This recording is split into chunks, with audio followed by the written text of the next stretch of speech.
This is a special report from KTXS News. As voters head to the polls, we break down the important issues being decided. This is a KTXS News election special. Good evening, and thank you for joining us with our special coverage as voters head to the polls this Saturday. I'm George Levac. If you live in Abilene, it is very possible this is one of the most important elections in the last 30 years. In Abilene, almost $100 million worth of bond proposals are on the ballot between the city of Abilene and Wiley ISD. Over the next commercial-free half hour, we'll be covering the important issues from Abilene's 9 propositions, including roads and sidewalks and public service, to schools and the city council race for place 2 in Abilene. Our good friend Dr. Paul Fabrizio from McMurray University will be here for political insight as well. We start with the question of whether the city of Abilene should spend nearly $50 million to improve our streets and add sidewalks. KTXS reporter Will Jensen reached out to city leaders and takes a closer look at propositions 1, 2, and 3. Anyone driving around Abilene knows it can be a bumpy ride. The city says it's one reason they're asking for nearly $46 million to repair Abilene's worst streets.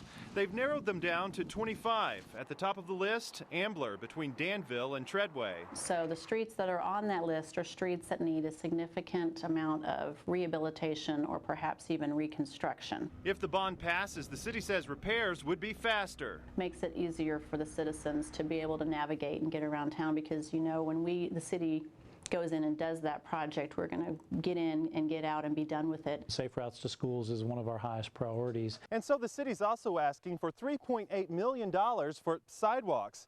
They say that money would be used to build more than 10 miles of new sidewalks around town. According to AISD, 7% of kids in Abilene walk or ride their bikes to school in the mornings. That number jumps to 13% during the afternoons. And so that's a big number of kids, hundreds of kids every day that are walking or biking to and from school, many of them having to do that on streets without sidewalks. And finally, the city wants $2.8 million to upgrade the Abilene Civic Center. It just needs a facelift. It's older and it's starting to age and it's well used, which is great, but things that are well used tend to get worn. The Chamber of Commerce says it would be an investment, bringing more events and conferences to town. 3 propositions with a combined price tag at nearly $53 million. It'll be up to voters to decide if it's worth it. Will Jensen, KTXS News. Proposition 4 is a $12 million item on the Abilene ballot dealing with Abilene's police and fire departments.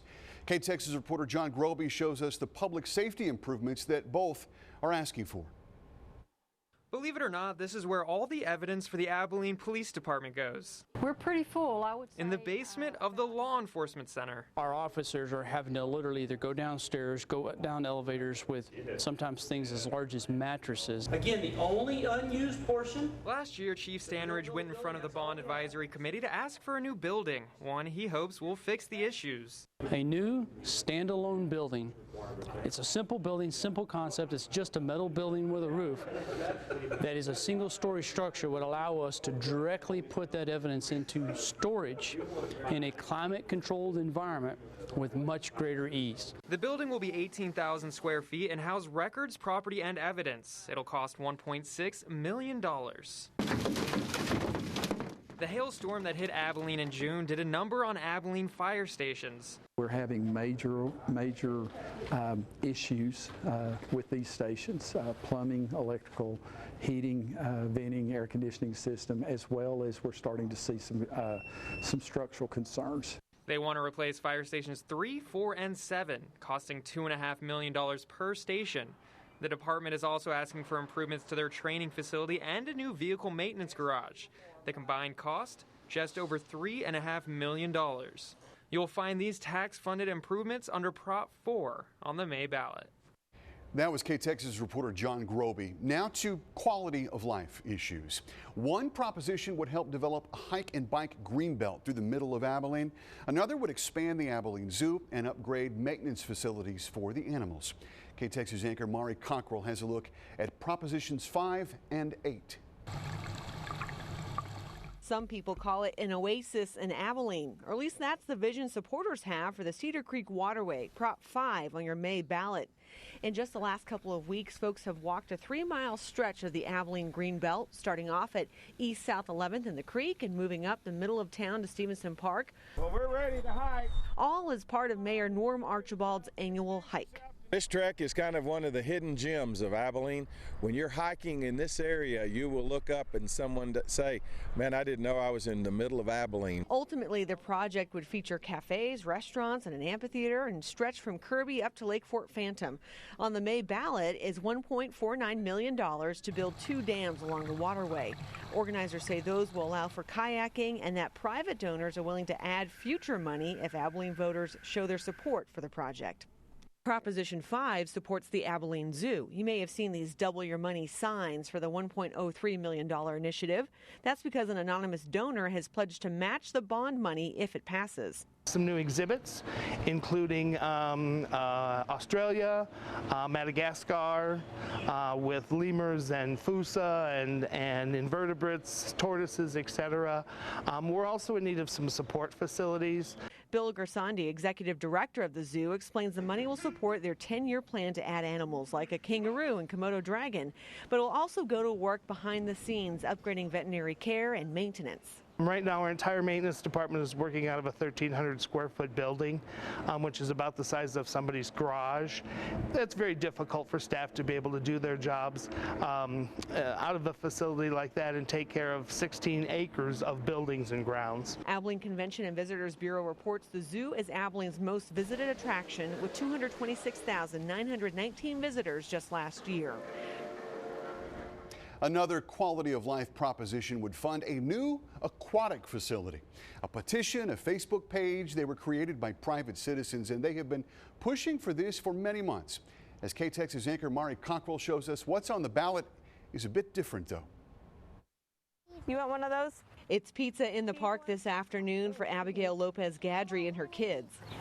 One of the ones with cheese? We first met Abigail back in 2012. With 3 kids, she was tired of driving out of town to go to a water park and supported a grassroots effort to build one in Abilene. Now she has 5 kids and wants one more than ever. Having a water park here now would just be, oh my God, like Christmas year round. It would just be over the top. I mean, I know we would be there every day.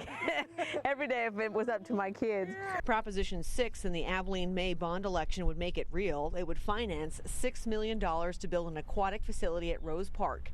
James Childers, City Community Services Director, explains the project is really all about updating. I explained to them it's not a water park. It's not Wet and Wild, it's not Schlitterbahn, it's not anything like that. It's a modern pool. And modern pools have a lot of the amenities that people associate with a water park, such as slides and a lazy river. But the important thing for folks to know, we're just basically updating the pool here. Childers points to these pictures as a good example of what the bond money would build. Abilene has 2 pools. Rose Park Pool is 40 years old, and this here Stevenson Park Pool is 60. It will be closed this summer now for the 2nd year in the row because it's in need of so much maintenance. Childers says it's just not worth pouring the money in. And he says we're going to be facing the same problem over at Rose Park Pool if Prop 6 doesn't pass. We're staring down the barrel of some major expenditures, not to improve any of this, but just to keep it operating. And so, you know, it's kind of one of those strategic things you do in your household. You make a decision as, am I going to continue to fix up this old car, or is it time to get a new one? Proposition 7 of the bond supplies $2.5 million to install 4 new splash pads at parks across town. This comes after Abilene's first splash pad opened at Nelson Park 3 years ago. Childers says it gets so much traffic, parts are wearing out faster than average. For Abigail, it's sooner the better, and easier it'll be to spend quality time with her kids. Mari Cockrell, KTXS News. Childers would like to clarify one more thing about water use. Some folks have voiced concern about running a modern aquatic facility during a drought like we have. He says the water facility would recycle a lot of its water and would ultimately use the same amount in running Abilene's existing pools. All right, one more proposition to go.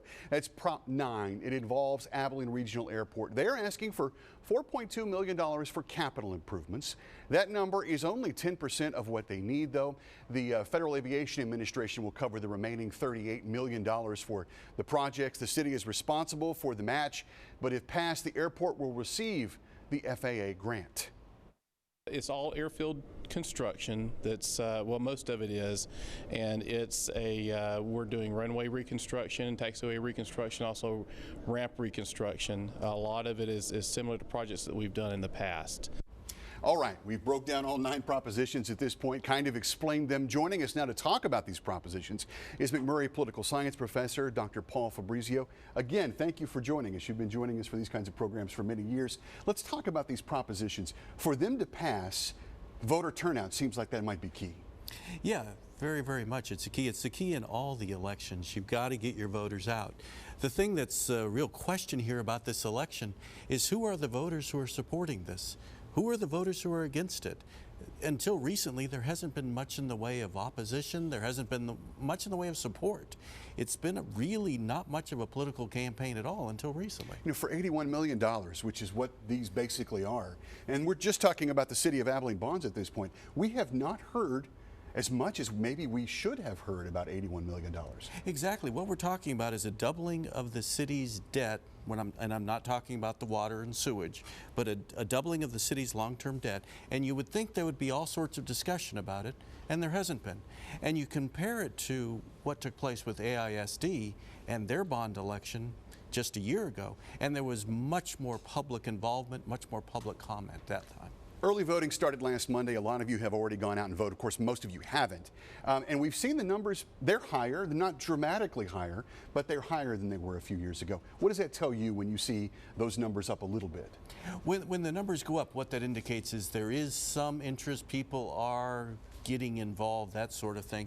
And what that would indicate is that the end result, the turnout, will be a little higher than what it was in the past.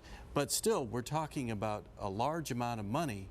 And you would think that the citizens of Abilene would be really interested in this and really willing to step forward and giving their opinion. And so far, we haven't seen those kind of numbers yet. We're going to talk about this a little bit more when we get to the city council race itself. But there has been a movement in Abilene for about 5 or 6 years. I guess you'd call it a Tea Party movement, but it's really about saving money, or not spending money is probably a better way to put it. This really came into play a couple of years ago. If this comes into play and we have a lot of voters that are anti-spending show up to the ballot, this could be an interesting vote for Props 1 through 9. It sure could. If in fact these propositions do not pass, what it means is that city council members will be unlikely to go before the voters for years to think about this again. In other words, if this doesn't pass, how are we going to take care of these problems that are already there? And then what are we going to do about the future? How is the city going to fund needs that it has and also wants that it has? All right. Well, we're talking about there's two sides of the coin. Wants, as you said, and then the taxes that come on the other end, because we do have to pay for them. How much will these these 9 propositions cost? That is the question. Let's take a look here. The entire Abilene bond package, Prop 1 through 9, would total $80.69 million for the owner of a average $100,000 home in Abilene. That would mean a property tax increase of $13.07 a month. The tax increase would not affect senior citizens that are over the age of 65 or, well, it wouldn't affect them because they would have already been grandfathered in. We'll check in with Paul Fabrizio in a moment. Well, the city of Abilene has one contested city council race. It is place 2. KTXS reporter Gabriela Hernandez visited with Joe Spano and Bruce Kreitler to hear what they have planned if elected. Joe Spano has been on the council for place 2 since 2006. I've done a good job over the last 9 years. I care, I listen to people, and I have the knowledge, and I get results. He is running against Bruce Kreitler. I don't think that they're taking very good care of the business of the city of Abilene right now. I think our roads should have been kept up. I think our fire stations should have been kept up. I don't think that's a proper use of a bond election. But Spano thinks otherwise. I think we have a lot of good things working for us. We need to, of course, develop more quality of life issues, but we have a great fire and police department. Our employees are great employees. Our staff is good. We have a business-friendly environment. I'm really excited about Abilene. While Spano has experience on his side, Kreitler tells us he isn't afraid to speak his mind to get things done. I'd like a chance to get on the city council. I think that the direction we're heading is not a good direction for Abilene. We're heading into more debt, which will mean less money for the things we're already not taking care of. Reporting in Abilene, Gabriela Hernandez, KTXS News. There have been some endorsements out there. Spano was endorsed by the Abilene Fire Department. He is the owner of H&H Beverage. Kreitler owns Broken Willow Tree Services, by the way. Shane Price, he is running unopposed for that Abilene Place 1 seat. And this election, unopposed, is the fun way to run, I would think. Yes, it is. You're guaranteed of a seat. That's it. Well, again, Dr. Fabrizio joining us here to break down this race between Kreitler and Spano. And between the civic duties that you've had, and you have a radio show as well, The Professors, you've had a chance to talk to these people. They're both conservative, Spano and Kreitler, but they're not the same guy. They have different opinions. They certainly do. They have different ideas of how to approach city government and what should be spent and how it should be spent. And so Bruce Kreitler, I would argue, is less friendly towards debt. Joe Spano is willing to accept that to accomplish certain things. We talked about this a moment ago, and for lack of a better term, we'll call it a Tea Party influence that's going on. But Steve Savage, he was elected to the city council very recently. That's changed a little bit the dynamic on the city council. Kreitler, arguably cut from the same vein. They have a lot of similar viewpoints. How would that change the city council to have two Tea Party members? Well, it's not just having the two Tea Party members. You also have to look at the other members of the City Council. Shane Price is a very, very conservative person in terms of how he looks at city government, so he would be a natural ally.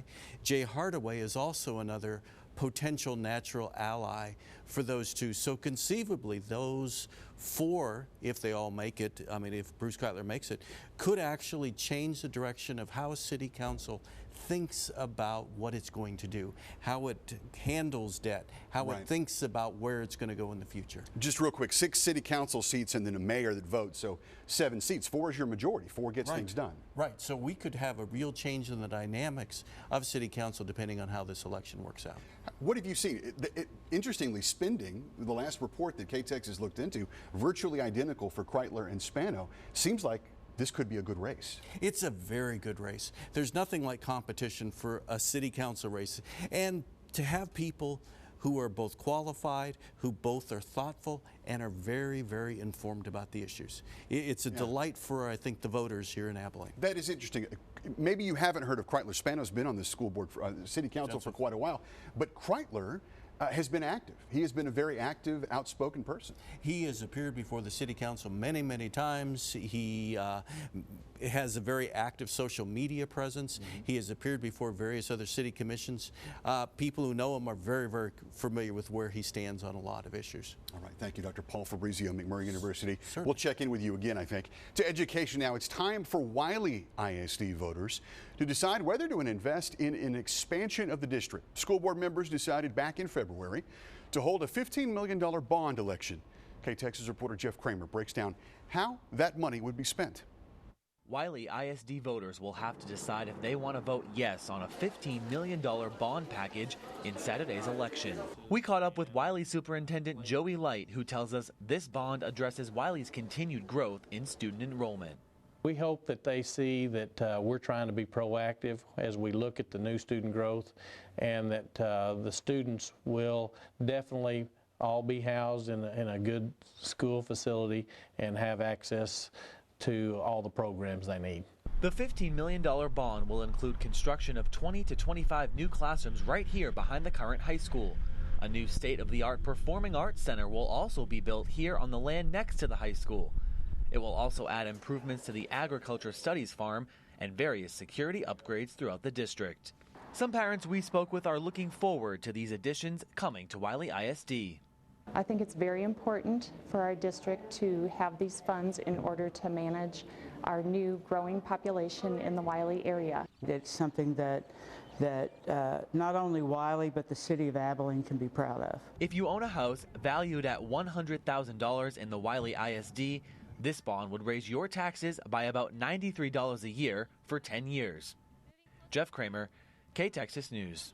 The district says that if the bond passes, you could see construction starting on these projects sometime over the summer. Light also told us he expects the student enrollment to continue for many years.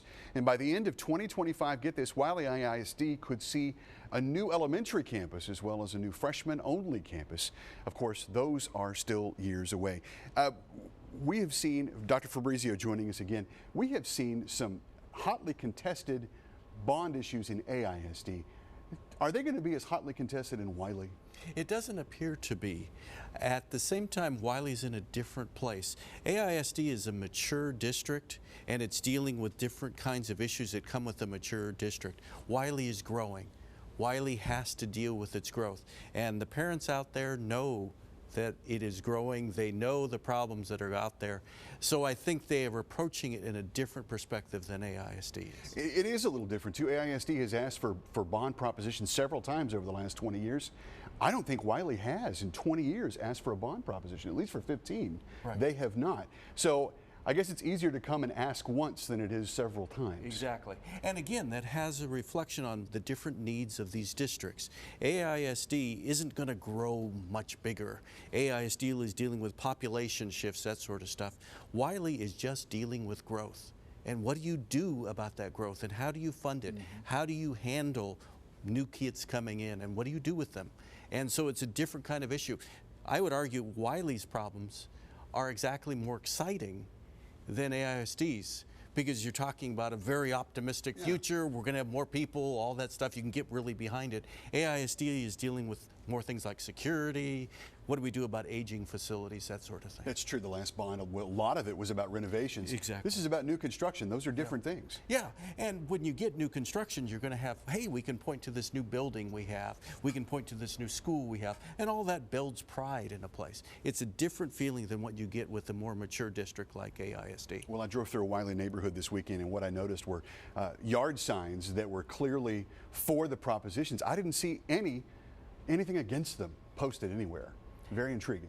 Yeah, again, I think it has to do with the differences between the districts and everything. And also, I think it's easier to get behind more construction for a growing district. Yeah. All right. Thank you very much, Paul Fabrizio. Thank you. Growth in Wiley doesn't look like it is stopping. Well, will this pass? Given Wiley's growth, the facts, the debt, these are all questions that are going to figure in to just how this works. Let's talk about Eastland, though. Eastland ISD residents also casting ballots on very controversial $31 million issue.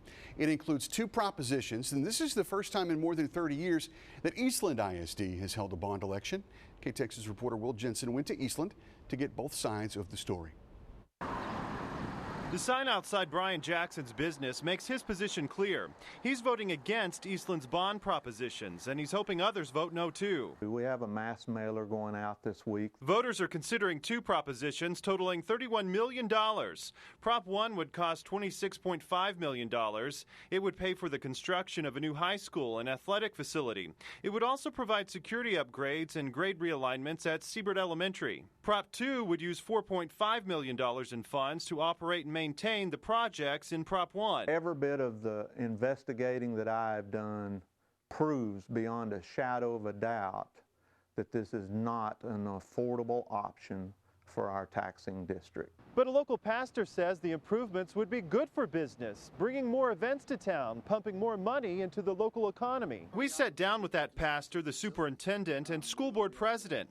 They say athletic events and UIL and band competitions would attract hundreds of out-of-town families. All of those people come, and they come and watch their kids, and they've got to buy gas and food somewhere. Brewer adds better schools attract businesses. But whether the propositions pass or fail, both sides agree they want what's best for Eastland. The one thing I don't want this to do, and don't think that it needs to do, is it doesn't need to tear our community apart. I know business. I care about my community, my friends, and my neighbors. In Eastland, Will Jensen, KTXS News.